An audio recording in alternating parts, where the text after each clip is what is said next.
Alusiones, imágenes y símbolos. ¿Cómo estudiar la profecía bíblica?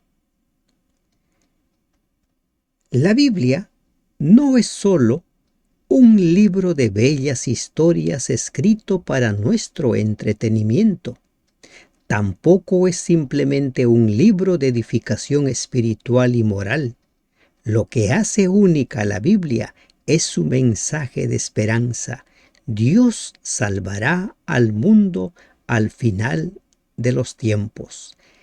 El mensaje de esperanza, por supuesto, está presente en diferentes formas a lo largo de las Escrituras, pero sobre todo en los dos libros apocalípticos, Daniel y Apocalipsis, que nos revelan la historia de la humanidad, el fin del pecado y el establecimiento del reino de Dios. Bendito Padre que estás en los cielos, te damos gracias por la oportunidad que nos das de iniciar el estudio de una nueva lección, la lección 12, precursores. Oh Señor, instrúyenos a lo largo del estudio de esta lección. Haznos entender y comprender tu palabra. En el nombre de Jesús te lo pedimos. Amén. Buen día, hermanos y hermanas de esperanza. Estamos ingresando al estudio de la lección 12, precursores. Tómese un tiempo para memorizar 2 de Timoteo 1:7. Pues Dios no nos ha dado un espíritu de timidez, sino de poder, de amor y de dominio propio. No un espíritu que nos haga cobardes, como dice la versión Reina Valera, sino un espíritu de poder.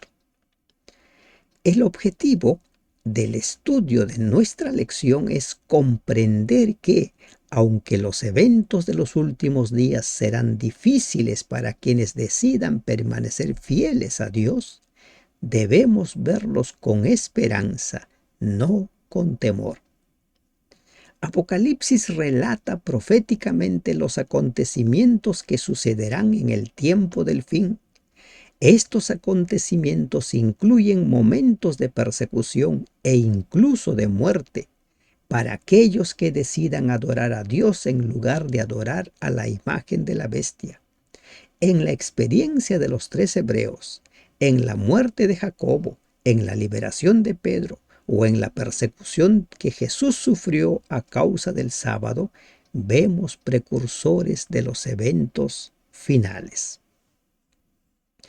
Nuestro estudio lo vamos a dividir en 2 grandes secciones: los precursores en el Antiguo Testamento y los precursores en el Nuevo Testamento. Nabucodonosor tiene un sueño y en ese sueño ve una imagen admonitadora, una imagen que amonesta, una imagen que llama a reflexionar. Posteriormente, Nabucodonosor levanta una imagen toda de oro, con el propósito de imponer un sistema de adoración que se adore a ese Dios so pena de muerte. Y esa adoración se repetirá en el tiempo del fin, cuando la bestia, la imagen de la bestia y el dragón, los 3, obliguen a la gente a adorar a la bestia, so pena de muerte. Ingresemos al estudio de nuestra lección, Daniel 2 y el enfoque historicista de la profecía. El capítulo 2 del libro de Daniel encierra una visión, un sueño que tuvo Nabucodonosor y que fue revelado a Daniel. No solo el sueño, sino también la interpretación. Cuando Daniel interpreta el sueño a Nabucodonosor, le dice, Daniel 2:43, así como viste el hierro mezclado con barro, se mezclarán por medio de alianzas, pero no se unirán el uno con el otro, como el hierro no se mezcla con el barro. ¿Qué había visto Nabucodonosor en su sueño? Una enorme estatua de aspecto terrible, dice la palabra de Dios, compuesta por diferentes metales: oro, plata, bronce, hierro y barro. Daniel refiere el sueño, refiere la interpretación, y dentro de esa interpretación se describe la historia de la humanidad desde los tiempos de Nabucodonosor hasta el establecimiento del reino de Dios.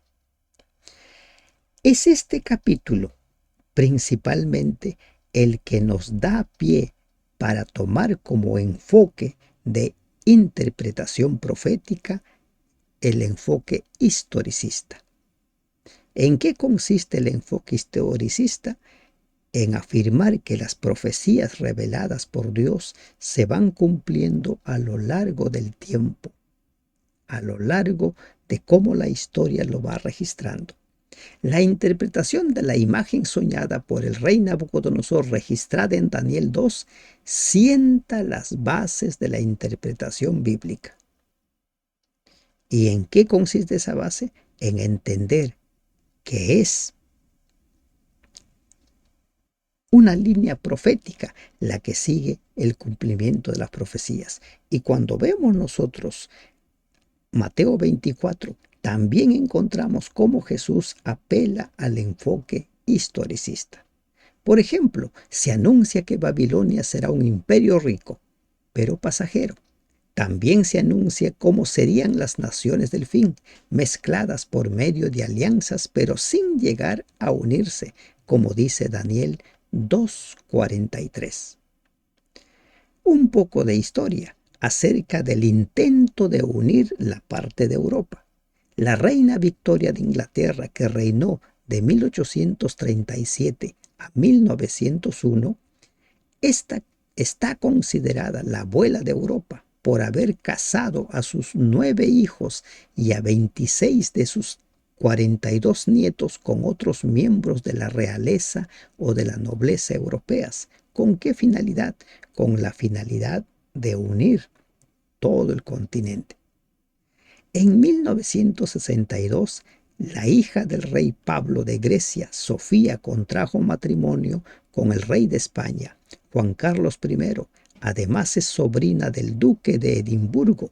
Tiene lazos familiares con los reyes de Inglaterra, con la reina Margarita de Dinamarca y con el rey Harald de Noruega. Pero no se ha podido conseguir la unidad de Europa. No se ha podido. En el presente se ha creado la Unión Europea.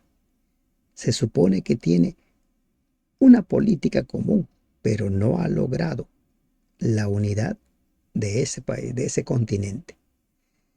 Daniel 3:18 dice: y si no, sepas, oh rey, que no serviremos a tus dioses ni tampoco adoraremos a la estatua que has levantado. Cuando Daniel le revela el sueño a Nabucodonosor, le dice que él es la cabeza, que él es el oro. Pero con el paso del tiempo, Nabucodonosor olvidó que su sueño había sido revelado por Dios y que los designios de Dios se cumplen, pero él quiso que su reino sea eterno. Y entonces levantó una estatua toda de oro. En clara rebelión contra la historia que le había sido revelada en sueños, Nabucodonosor levantó una estatua de oro para indicar que su reino no tendría fin. Daniel 3:1. No contento con eso, hizo que todos aceptasen su eterno liderazgo, haciendo que adorasen a aquella estatua. Daniel 3:2. Esta orden fue acompañada de una sentencia de muerte para aquel que se negase a adorarla. Daniel 3:6. Pero 3 jóvenes fieles no estaban dispuestos a adorar a una imagen, infringiendo así la ley de Dios. Podrían haber disimulado, pero eso hubiera sido lo mismo que renegar abiertamente de sus creencias. La fidelidad se manifiesta internamente o externamente. Muchos sugieren que se puede fingir doblar las rodillas, pero estar adorando al Dios vivo.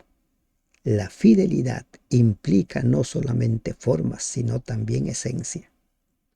Aceptaron estos tres jóvenes, Sadrach, Mesach y Abednego, las consecuencias y eligieron morir. Daniel 3, 15 al 18. Sin embargo, Dios no permitió que sus fieles súbditos muriesen en el fuego. Él mismo anduvo junto a ellos en la prueba y los libró. Daniel capítulo 3 versículos 23 al 27. En esta historia encontramos nosotros un ejemplo claro de estos tres hombres. La fidelidad a Dios no depende de si Dios nos protege o no nos protege. La fidelidad a Dios depende porque Él es nuestro Salvador, sea que nos proteja o sea que no nos proteja. Esa es la respuesta que ellos dieron al faraón. Y si no sepas, oh rey, que no serviremos a tus dioses ni tampoco adoraremos la estatua que has levantado. Daniel los instó a doblarse, inclinarse, a adorar a la estatua. Y estos tres respondieron: no hay necesidad que te respondamos ante esto. Nuestro Dios nos puede salvar, pero si no lo hace, igual no doblaremos nuestras rodillas. Según el relato acerca de su resistencia a estos tres hebreos, Sadrach, Mesach y Abednego, que fueron los nombres que se les puso allí en Babilonia, no vacilaron en su convicción de permanecer fieles a Dios. Y este es el ejemplo para cada uno de los que esperamos la segunda venida de Cristo. En lugar de mirar con miedo el futuro, miremos con esperanza, con confianza, porque Dios no nos ha dado espíritu de timidez o de cobardía. Los dos grupos de adoradores, el de Babilonia y el de los tres hebreos, quedaron así claramente delineados y contrastados, al igual que ocurrirá en el tiempo del fin. El primer grupo, el grupo de Babilonia, ruidoso, poderoso, numeroso, orientado al presente, adoraron, Daniel 3:7, obedecen por temor, Daniel 3:10 al 11. Si a esta gente no se les hubiera obligado, so pena de muerte, a adorar, seguro que no hubieran doblado sus rodillas, como hoy en día mucha gente dice que no cree en nada ni en nadie. El otro grupo, el grupo de los fieles, silencioso, Daniel 3:16, humilde, Daniel 3:12. Solo tres, muchos son los llamados, pero pocos los escogidos, Daniel 3:23. Estos adoradores miran el futuro, no solo el presente, ven más allá del día presente. Dios puede librarlos, Daniel 3:17. Obedecen aunque Dios no los libre. La fe del creyente será puesta a prueba y el decreto de muerte, como vimos nosotros en la historia de Esther, se dará en el tiempo del fin como se dio allí en el campo de Dura, cuando Nabucodonosor estableció la pena de muerte, morir quemados en el horno de fuego si no doblaban sus rodillas ante su ídolo. Pero en el tiempo del fin habrá otra imagen que se levante y que todos los seres humanos de todos los rincones de la tierra tendrán que decidir adorar o no adorar, adorar o morir. Y se le permitió infundir aliento a la imagen de la bestia, para que la imagen hablase e hiciese matar a todo el que no la adorase. Apocalipsis 13:15. La estatua que se levantó allí en el campo de Dura es un preludio, es un ejemplo de lo que sucederá en el tiempo del fin. Daniel 3 y Apocalipsis 13 y 14 tienen un paralelismo muy significativo. Veamos con la ayuda de esta diapositiva ese paralelismo. Daniel 3, Nabucodonosor hace una estatua. Apocalipsis 13 y 14, la segunda bestia hace una estatua. ¿Y cuál es el propósito de hacer esta estatua? De adorarla. Están obligados todos a adorarla. en ambos casos. Quien no la adore debe morir. La sentencia de muerte sobre aquellos que se resisten a adorar. Solo 3 jóvenes se niegan a adorar allí la estatua levantada por Nabucodonosor. Dice Apocalipsis que el remanente del tiempo del fin se mantendrá firme, no doblará sus rodillas. ¿Y quiénes son estos? Los que reciben el sello de Dios. Estos 3 testificaron ante el rey y sus súbditos. El remanente del tiempo del fin testificará ante el mundo entero. ¿Y cuál es el testimonio? El mensaje de los 3 ángeles. Como consecuencia de su negativa a adorar, los 3 son arrojados al horno y el remanente será perseguido. ¿Y qué es la persecución? Muy similar al horno de fuego. ¿Y cómo termina esta historia? Jesús viene a rescatarlos. Jesús está en medio de ellos y dice, Daniel capítulo 3, que el fuego ni siquiera quemó un cabello, y cuando ellos salieron del horno, ni siquiera había un olor a humo entre sus prendas. ¿Y qué va a suceder con el remanente del tiempo del fin? Jesús viene a rescatarlos. Este es el paralelismo entre Daniel 3 y Apocalipsis capítulo 13, versículo 14. Los momentos finales de este mundo giran en torno a la adoración. Adorar al Creador o a la criatura, ser leales a Dios o a cualquier otra cosa o persona que nos obligue a obedecerle. En Apocalipsis 2, 10 al 11 podemos leer nosotros, en esos momentos tan difíciles la fidelidad a Dios será premiada. ¿Qué dice Apocalipsis 2, 10 al 11? Sé fiel hasta la muerte, y yo te daré la corona de la vida. El que venciere no sufrirá daño de la segunda muerte. La corona de vida está separada para el vencedor. Solo los vencedores recibirán la corona de vida. Por eso dice nuestro versículo de memoria, 2 de Timoteo 1:7, porque Dios no nos ha dado espíritu de cobardía, espíritu de timidez, sino de poder, de amor y de dominio propio, para mantenerse firmes, aunque los cielos se desplomen.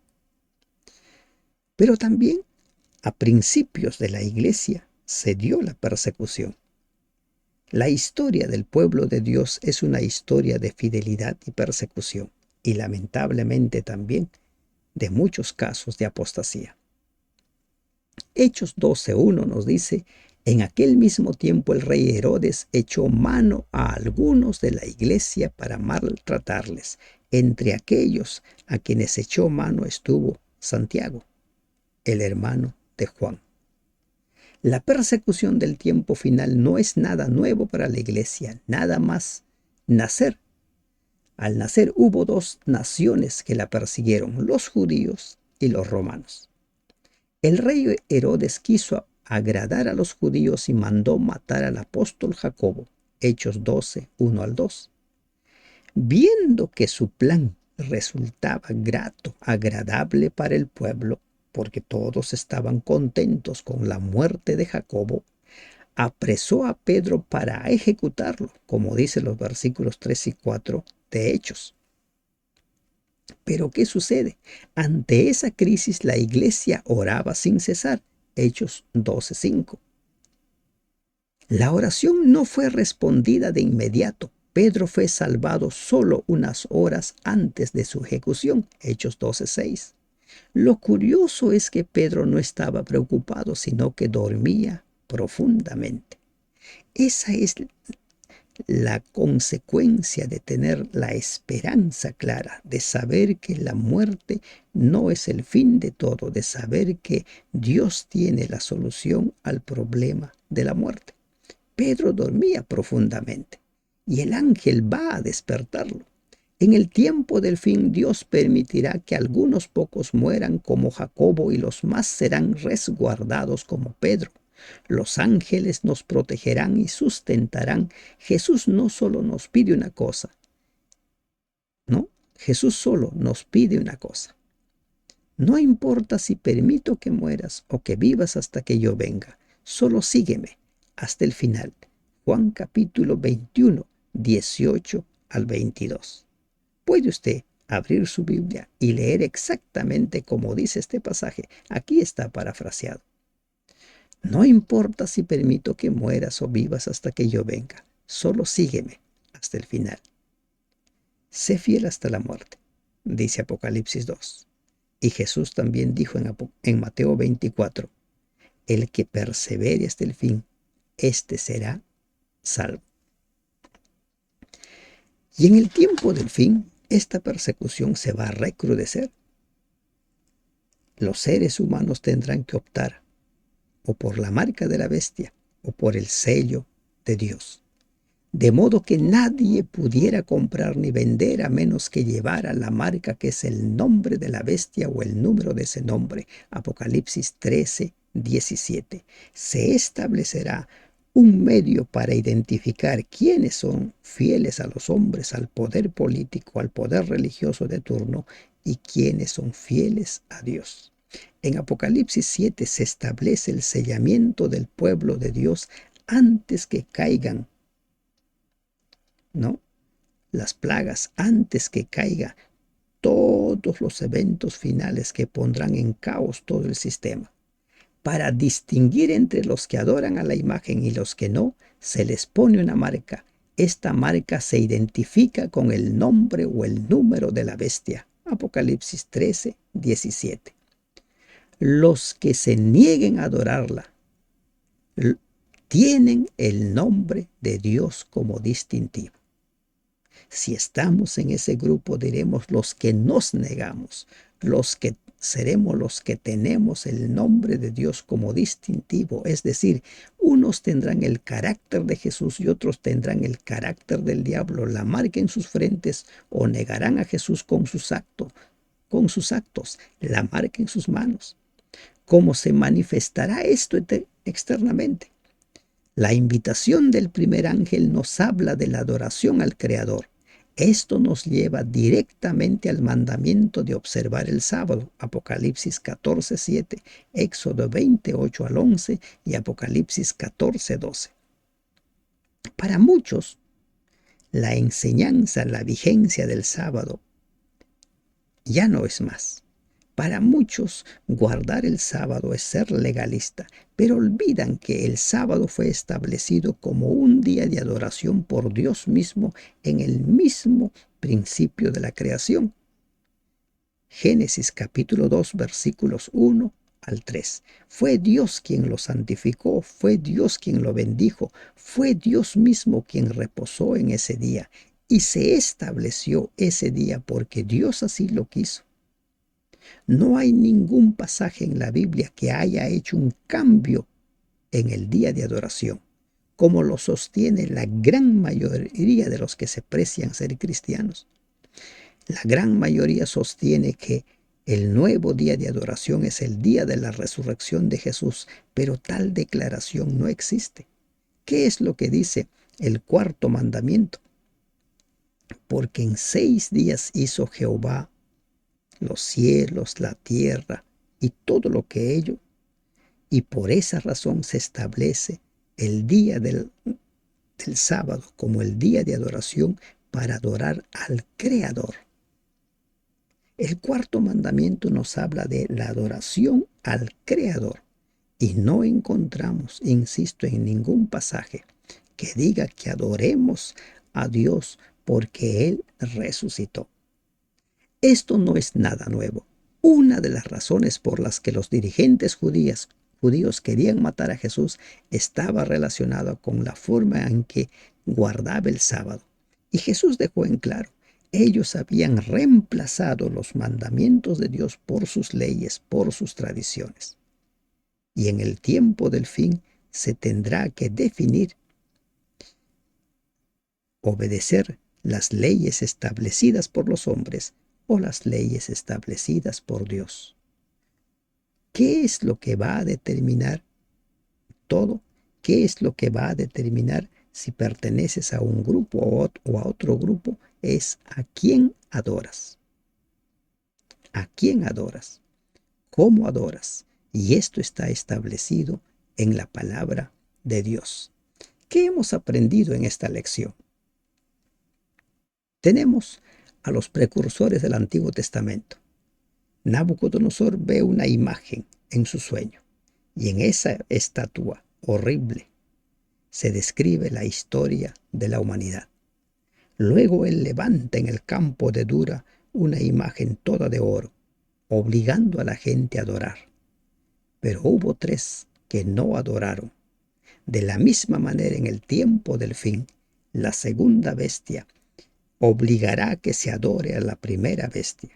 Habrá un remanente que se mantenga firme. Los precursores del Nuevo Testamento, Pedro y Juan. Pedro fue ejecutado, o Jacobo fue ejecutado, y Pedro fue librado. Algo que sucedió a lo largo del tiempo. Algunos fueron librados, otros fueron ejecutados, pero Dios tiene la solución al problema de la muerte. Quienes se mantengan fieles hasta el final serán aquellos que con los brazos extendidos recibirán a Cristo cuando venga por segunda vez. Quienes adoren a Dios como Él espera ser adorado, quienes adoran a Dios en el tiempo señalado por Él, quienes adoran a Dios en espíritu y en verdad. Que Dios te bendiga. Amén.